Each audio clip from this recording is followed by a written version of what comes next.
S1 Teknik Elektro UGM 94. Tahun 1994 lulus November 98 November lulus sarjana S2 gitu. S2 di UGM juga saat itu. UGM jurusan Teknik Elektro juga. Teknik Elektro juga. Tahun 1999 2000 gitu. Lulus 2002. Terus S2 lagi saya di Jepang. Oh, ada S2 di Jepang juga? Saya minta, Bang. Karena agak kurang keren S2 UGM gitu. Bukan, di Jepang itu dapat beasiswa dari mana? Monbu Kagakuso.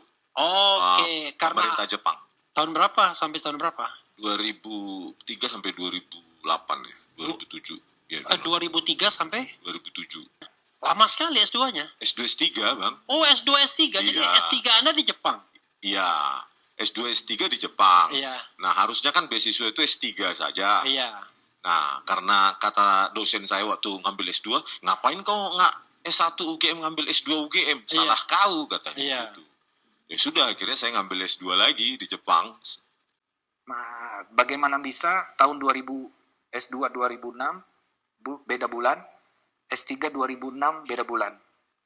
Yang fatalnya adalah harusnya kalau dia masuk S2, dia punya kode mahasiswanya sendiri. Ya kan? Kalau dia masuk S3, dia punya kode mahasiswanya sendiri. Yang terkait yang terakhir, yang kejanggalan ini bisa dipastikan bahwa kita kirim email ke Yamaguchi. Apakah ada mengeluarkan ijazah ini? Apakah ada tulisan disertasi dan tesisnya di sini?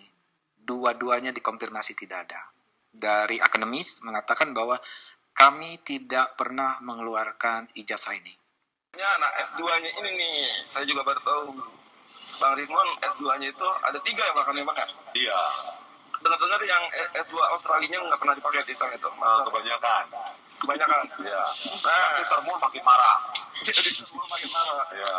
S3-nya baru Yamaguchi yang kemarin dibuli-buli. Nah, ini menurutku pernyataan yang perlu diklarifikasi serius, guys. Artinya, kenapa? Karena dia ini kan biar bagaimana adalah akademisi. Kalau betul-betul akademisi, menurutku langka sekali ada akademisi bahkan atau dosennya yang kemudian memiliki titel kemudian tidak disematkan. Kan gitu. Yang namanya dosen, ya kalau dia punya titel sebanyak apapun, ya itu harus disematkan gitu. Apakah benar yang namanya Rizmon Sianipar itu ada nggak di kurikulum vitae-nya? Ini teman-teman bisa cek di UNRAM ya. Ini tempat dia mengajar, Universitas Mataram. CV-nya ada di sini, Sianipar. Nah, kalau kita mau baca-baca sih tidak ada dia mengkonfirmasi bahwa dia di Australia.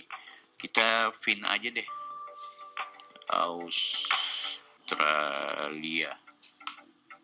Nihil guys, Australia nihil. Mana yang dia maksud Australia ya? Yang dia tulis di sini justru beasiswa penerima master doktoral di Monbu Kagakuso, pemerintah Jepang 2003-2008. Sarjana tekniknya di UGM. Oke, adalah ini.